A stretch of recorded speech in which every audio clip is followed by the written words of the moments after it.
Assalamualaikum warahmatullahi wabarakatuh. Perkenalkan, nama saya Cindy Putri beserta 3 rekan saya, Herlina Azhari, Mary Ardina, dan Yesi Wulandari. Kami dari Prodi Pendidikan Biologi semester 7 kelas A. Di video kali ini kami akan mempresentasikan tentang taksonomi belum lama. Materi yang pertama akan disampaikan oleh Herlina Azhari. Pengertian taksonomi. Kata taksonomi diambil dari bahasa Yunani tesein yang berarti mengelompokkan dan nomos yang berarti aturan. Secara istilah, taksonomi dapat diartikan sebagai pengelompokan suatu hal berdasarkan tingkatan tertentu. Taksonomi menurut beberapa pakar dalam bidang pendidikan. 1. Taksonomi menurut Briggs lebih mengarah pada karakteristik menurut stimulus atau rangsangan yang dapat ditimbulkan dari media itu sendiri, yaitu kesesuaian rangsangan tersebut dengan karakteristik siswa, tugas pembelajaran, bahan, dan transmisinya. Yang kedua, taksonomi menurut Geigne membuat 7 macam pengelompokan media, yaitu benda untuk mendemonstrasikan, komunikasi lisan, media cetak, gambaran diam, gambaran gerak, film bersuara, dan mesin belajar. Taksonomi tujuan pendidikan. Taksonomi tujuan pendidikan merupakan suatu kategorisasi tujuan pendidikan yang umumnya digunakan sebagai dasar untuk merumuskan tujuan kurikulum dan tujuan pembelajaran. Selanjutnya yaitu taksonomi belum lama. Benjamin Bloom adalah seorang ahli fisiologi pendidikan Amerika yang memberikan sumbangan pemikiran yang cukup berarti, yaitu mengklasifikasikan tujuan pembelajaran, classification of education objective, dan teori pembelajaran tuntas, the theory of mystery learning. Dan hasil penelitiannya belum membangun taksonomi tujuan pembelajaran atau taxonomy of education object yang mengklasifikasikan tujuan pembelajaran yang berbeda-beda. Selanjutnya, saya akan menjelaskan tentang prinsip-prinsip dasar dari Bloom dan Cardwell. Yang pertama, ada prinsip metodologis, yaitu perbedaan-perbedaan yang besar telah merefleksi kepada cara-cara guru dalam mengajar.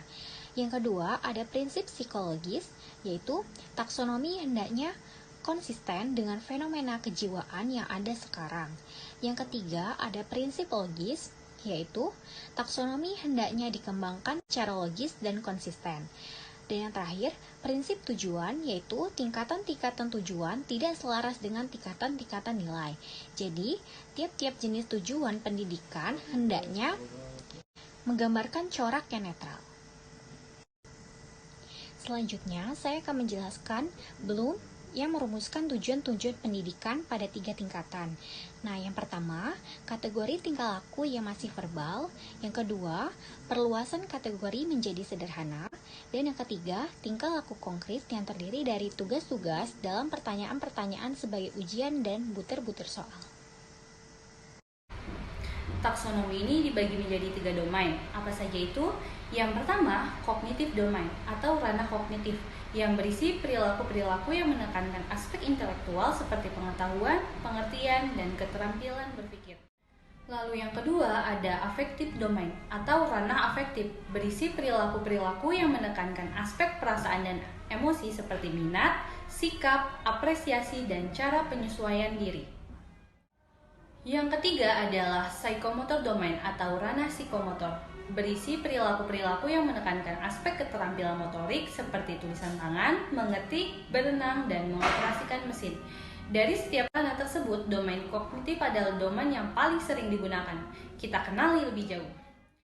Domain kognitif dibagi dalam 6 tingkatan yang terdiri dari 2 bagian, yaitu bagian pertama berupa pengetahuan dan bagian kedua berupa kemampuan dan keterampilan intelektual. Yang pertama, pengetahuan, yaitu berisikan kemampuan untuk mengenali dan mengingat istilah, definisi, fakta-fakta, gagasan, pola, urutan, metodologi, prinsip dasar, dan sebagainya. Yang kedua adalah pemahaman, berisikan kemampuan mendemonstrasikan fakta dan gagasan, mengelompokkan dengan mengorganisir, membandingkan, menerjemahkan, memaknai, memberi deskripsi, dan menyatakan gagasan utama. Lalu yang ketiga ada aplikasi. Di tingkat ini, seseorang memiliki kemampuan untuk menerapkan gagasan, prosedur, metode rumus, teori, dan sebagainya di dalam kondisi kerja. Dan yang keempat adalah analisis. Di tingkat ini, seseorang akan mampu menganalisis informasi yang masuk dan membagi-bagi atau menstrukturkan informasi ke dalam bagian yang lebih kecil untuk mengenali pola atau hubungannya, dan mampu mengenali serta membedakan faktor penyebab dan akibat dari sebuah skenario yang rumit. Yang kelima ada sintesis. Di tingkat ini, seseorang akan mampu menjelaskan struktur atau pola dari sebuah skenario yang sebelumnya tidak terlihat dan mampu mengenali data atau informasi yang harus didapat untuk menghasilkan solusi yang dibutuhkan. Lalu yang keenam adalah evaluasi. Di tingkat ini, seseorang dapat memberikan penilaian terhadap solusi, gagasan, metodologi, dan sebagainya dengan menggunakan kriteria yang cocok atau standar yang ada untuk memastikan nilai efektivitas atau manfaatnya. Demikian presentasi dari kelompok kami akhiri. Wassalamualaikum warahmatullahi wabarakatuh. Oke, Assalamualaikum warahmatullahi wabarakatuh. Waalaikumsalam warahmatullahi wabarakatuh. Untuk teman-teman, di sini kami dari kelas Biologi B akan memaparkan materi tentang mata kuliah kami, yaitu evaluasi pembelajaran oleh dosen pengampu Ibu Batul Bideti HK. Oke, dari saya Ahmad Farid Prayitno dan rekan saya Revo Berlianto akan menyampaikan materi pada kali ini. Kita menuju ke materinya. Oke, di sini kita akan membahas tentang taksonomi belum revisi. Di sini ada beberapa rekan-rekan saya yang ikut andil dalam pembuatan tugas ini. Oke, kita langsung saja menuju materinya.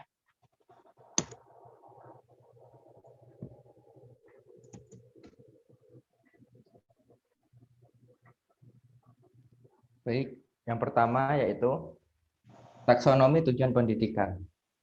Nah, di sini taksonomi tujuan pendidikan itu merupakan suatu kategorisasi atau tujuan pendidikan yang umumnya digunakan sebagai dasar untuk merumuskan tujuan kurikulum dan tujuan pembelajaran. Taksonomi tujuan terdiri dari domain-domain kognitif, afektif, dan psikomotorik.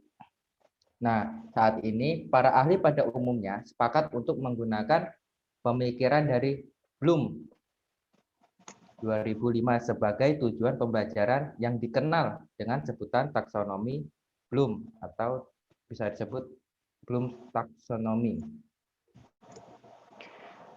Oke, di sini lanjutannya, menurut Bloom, perilaku individu dapat diklasifikasikan ke dalam 3 ranah, yaitu ranah kognitif, ranah yang berkaitan dengan aspek-aspek intelektual atau ranah berpikir nalar.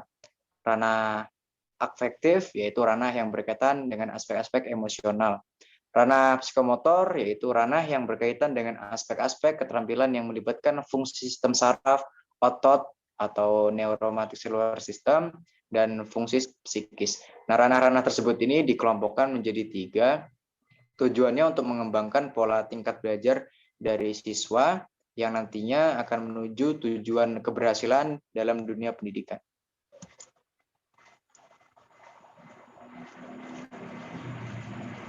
Nah, di sini taksonomi Bloom dan hasil revisinya yang pertama yaitu taksonomi Bloom sebelum direvisi Benjamin Bloom. Nah, itu jatuh pada Februari 21, 1913 hingga 19 September 2013 September 13 hingga 1999. Nah, Bloom itu yaitu seorang ahli psikologi pendidikan Amerika yang memberi sumbangan pemikiran yang cukup berarti, yaitu mengklasifikasikan tujuan pembelajaran atau bisa disebut dengan klasifikasi of education objective dan serta teori belajar tuntas atau disebut dengan the theory of machine learning.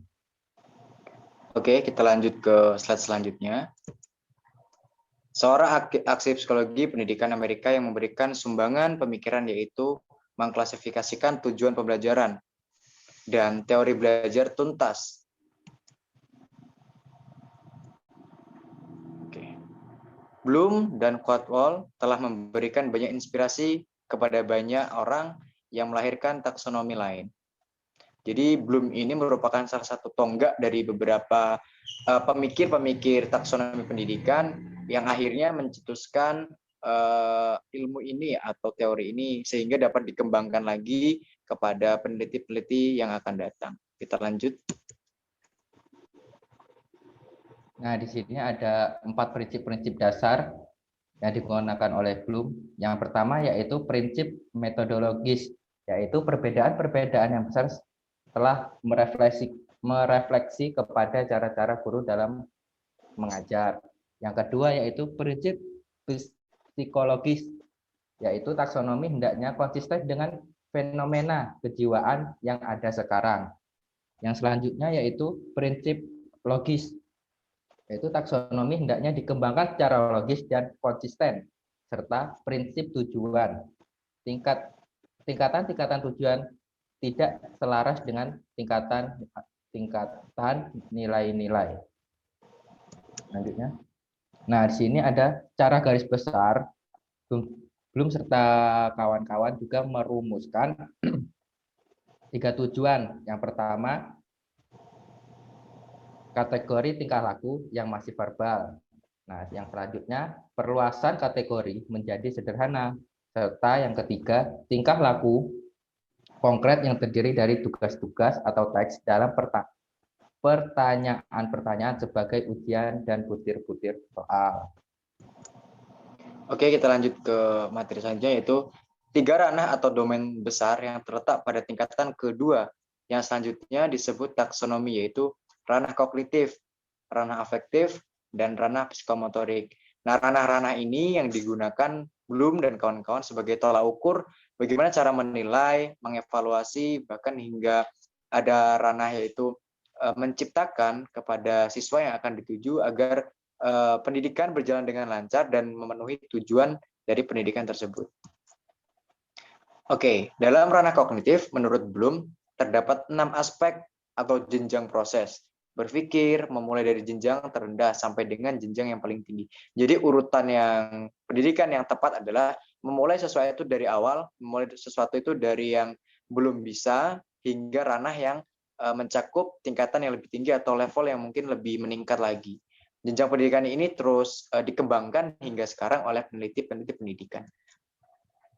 Oke, pengetahuan, pemahaman, aplikasi, analisis, sintesis, evaluasi, pandangan atau pendapat. Nah, ini adalah beberapa tingkatan-tingkatan yang diaplikasikan oleh Bloom dan kawan-kawan agar siswa maupun pendidik yang akan mengaplikasikannya di dunia pendidikan ini mampu menjalankan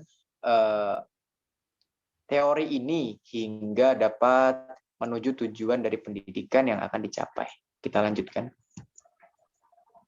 Nah, selanjutnya itu taksonomi Bloom dan hasil revisinya. Yang kedua yaitu sikap atau nilai, bisa disebut dengan attitude atau clue. Nah, dalam penilaian efektif tentang sikap ini, siswa ditanya mengenai responnya yang melibatkan sikap atau nilai telah yang mendalam di sanubarinya. Nah, ciri-ciri hasil belajar efektif akan tampak pada peserta didik dalam berbagai tingkah laku, seperti perhatiannya terhadap mata pelajaran pendidikan, dan lain-lainnya. Oke, kita lanjutkan. Oke, di sini ada ciri-ciri hasil belajar afektif akan tampak pada peserta didik. Dalam berbagai tingkah laku, ranah afektif menjadi lebih rinci lagi ke dalam 5 jenjang, yaitu receiving, responding, valuing, organization, characterization, value, or venue complex. Oke, ranah psikomotor berhubungan erat dengan kerja otot sehingga menyebabkan gerak tubuh atau bagiannya. Jadi ranah psikomotor ini lebih diartikan sebagai tingkah laku, bagaimana siswa ini dapat menciptakan sesuatu, mengembangkan hingga dapat mendapatkan hasil dari apa yang diajarkan dari pendidik. Nah, ranah psikomotorik ini biasanya dilakukan dengan praktek atau dalam bahasa biologinya mungkin praktikum atau dengan cara-cara lain yang berhubungan dengan kinerja dari psikomotor yaitu otot dan gerak. Oke, kita lanjut.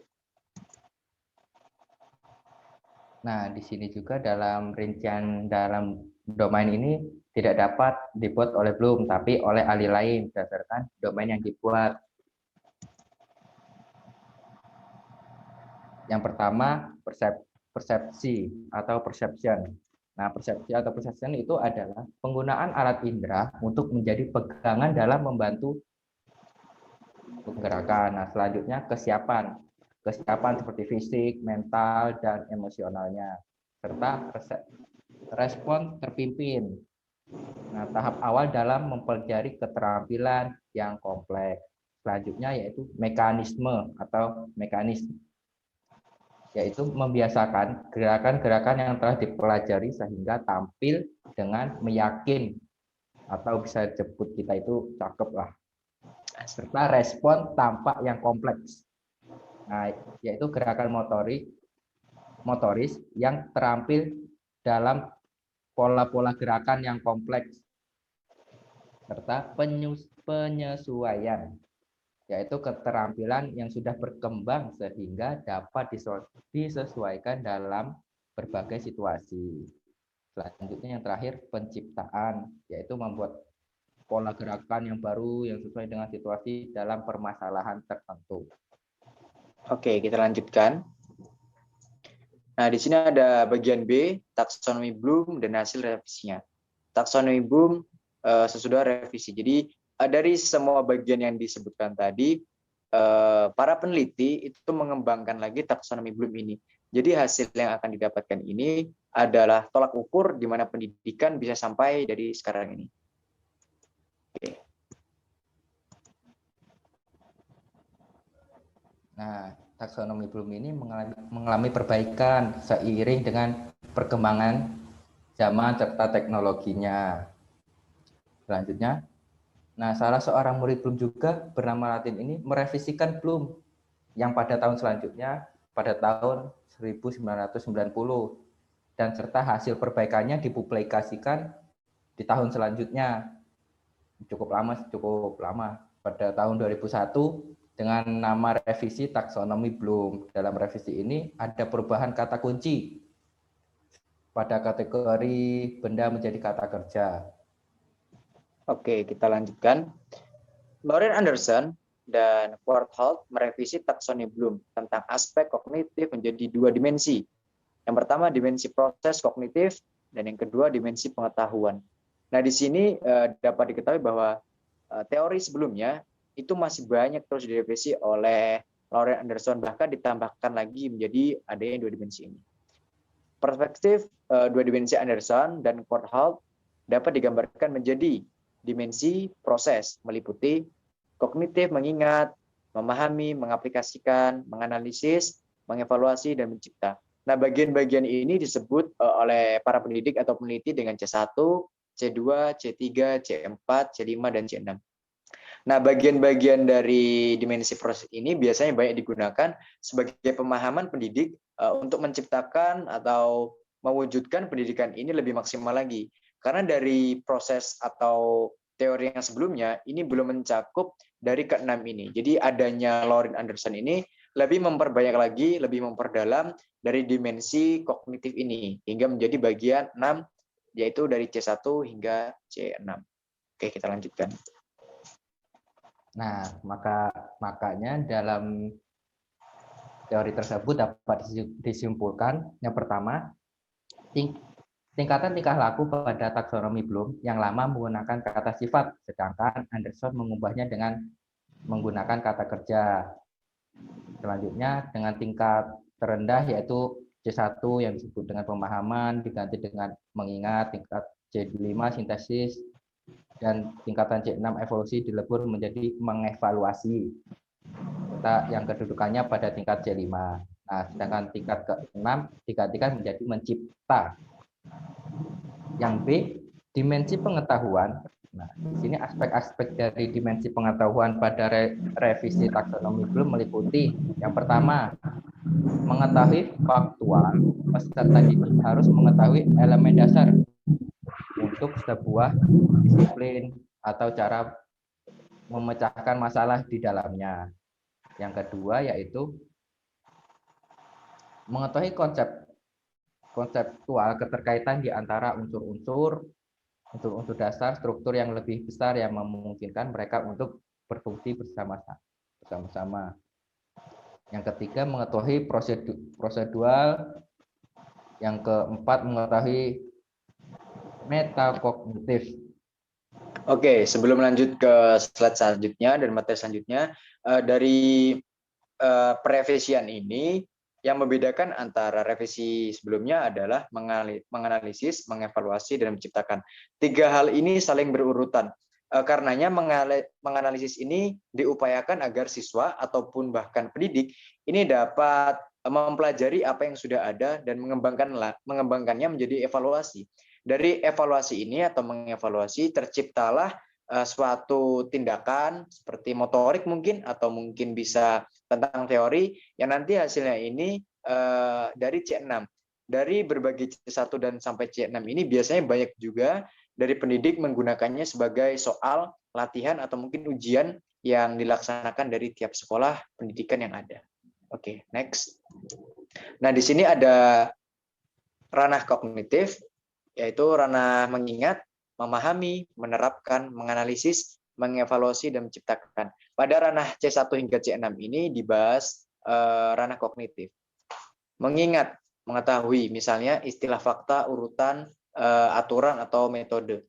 Memahami, menerjemahkan, menafsirkan, menentukan. Nah, di sini ada contohnya metode.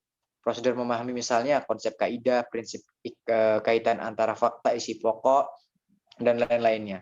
Nah, menerapkan, memecahkan masalah. Pada menerapkan ini biasanya langsung terjun kepada teori ataupun praktek yang diterapkan di setiap sekolah. Membuat bagan grafik menggunakan, nah, misal contohnya adalah metode, prosedur, konsep, kaidah, dan prinsip. Menganalisis ini seperti yang sudah dijelaskan tadi, mengenali kesalahan atau mengenali kesalahan atau memberikan saran. Misalnya fakta-fakta, menganalisis misalnya struktur bagian dan hubungan. Jadi ada kinerja yang lebih dari menganalisis ini hingga dapat terwujudnya mengevaluasi, yaitu menilai berdasarkan norma internal misalnya hasil, karya, mutu, dan karangan. Jadi evaluasi ini urutan setelah menganalisis. Jadi di mana ada tahapan menganalisis, itu jelas ada tahapan mengevaluasi apa yang sudah dianalisiskan. Yang keenam yaitu bagian C6 yaitu menciptakan. Menghasilkan. Misalnya klasifikasi, karangan, teori, menyusun. Misalnya laporan, rencana, skema, program. Jadi dari urutan C1 hingga C6 ini terciptalah hasil yang terakhir yaitu adanya hasil dari pembelajaran atau adanya hasil dari sebuah kegiatan yang menciptakan hasil. Seperti itu. Oke, lanjut. Nah, di sini juga yang pertama yaitu menemukenali, yaitu bisa diartikan dengan identifikasi, mengingat kembali membaca, menyebutkan, melafalkan, atau meletuskan, menuliskan, serta dan lain-lainnya. Yang selanjutnya yaitu menjelaskan. Menjelaskan ini dapat diartikan dengan menginterpretasikan serta menceritakan.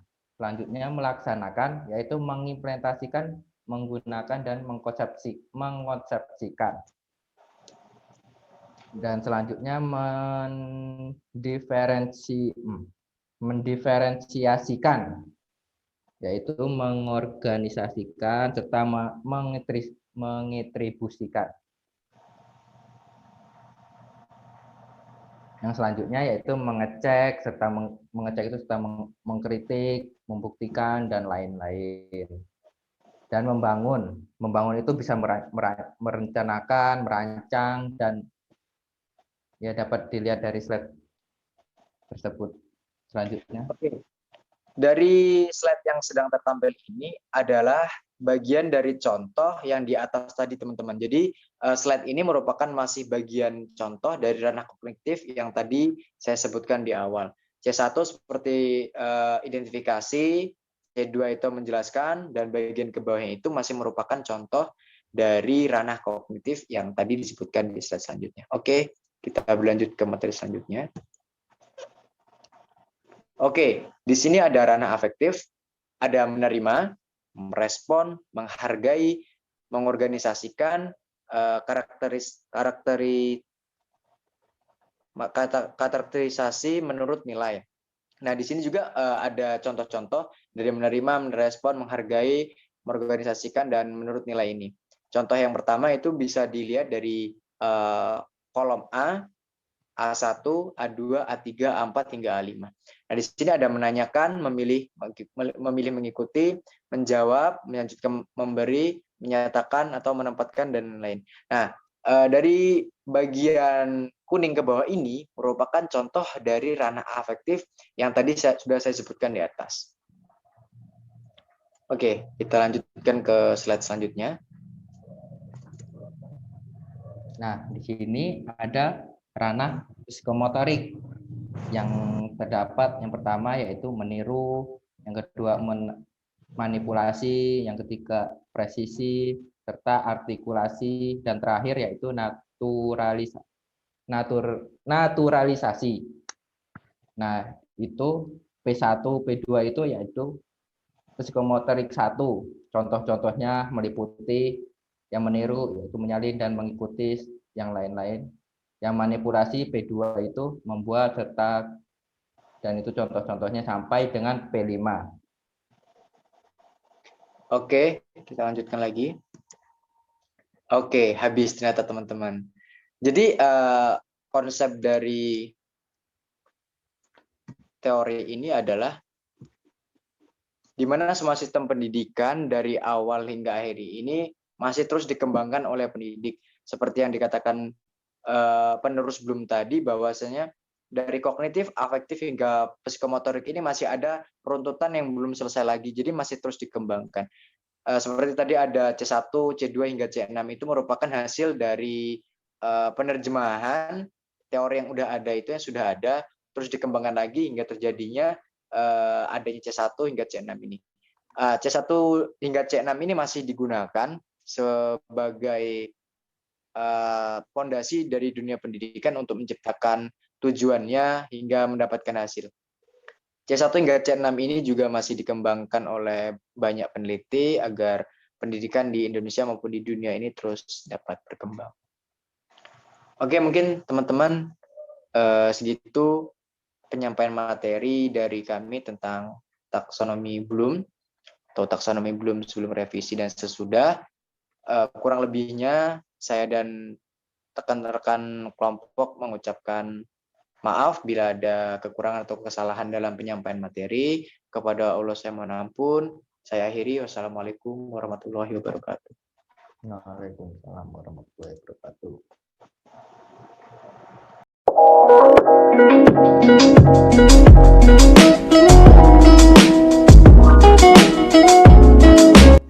Assalamualaikum warahmatullahi wabarakatuh. Jadi pada kesempatan kali ini saya akan menjelaskan tentang evaluasi pembelajaran tentang metakognisi. Nah, pertama itu kita harus kenalin dulu apa sih metakognisi. Jadi pengertian metakognisi ini adalah terdiri dari imbuhan meta dan kognisi. Nah, meta ini merupakan awal untuk kognisi yang artinya sesudah. Nah, penambahan awal meta pada kognisi ini untuk merefleksikan ide bahwa metakognisi diartikan sebagai kognisi tentang kognisi. Nah, pengetahuan tentang pengetahuan atau berpikir tentang berpikir. Nah, metakognisi ini adalah pengetahuan, kesadaran, dan kontrol seseorang terhadap proses dan hasil berpikirnya. Lalu ada komponen-komponen metakognisi apa aja? Pertama itu ada pengetahuan metakognisi dan juga pengalaman metakognisi. Nah, untuk pengetahuan metakognisi atau metacognitive knowledge itu pengetahuan metakognisi menurut dari Flavel mengacu pada pengetahuan yang diperoleh tentang proses-proses kognitif, yaitu pengetahuan yang dapat digunakan untuk mengontrol proses kognitif. Nah, untuk variabel pengetahuan metakognisi ini ada variabel individu, variabel tugas, dan variabel strategi. Untuk variabel individu itu pengetahuan tentang variabel individu mengacu pada pengetahuan tentang persons atau manusia, diri sendiri dan juga orang lain. Itu memiliki keterbatasan dalam jumlah informasi yang dapat diproses. Nah, untuk variabel tugas, pengetahuan tentang variabel tugas ini mencakup pengetahuan tentang tugas-tugas atau task yang mengandung wawasan bahwa beberapa kondisi sering menyebabkan seseorang lebih sulit atau lebih mudah dalam memecahkan suatu masalah atau menyelesaikan suatu tugas. Kemudian ada variabel strategi. Nah, untuk variabel strategi ini mencakup pengetahuan tentang strategi, pengetahuan tentang bagaimana melakukan sesuatu atau bagaimana mengatasi kesulitan.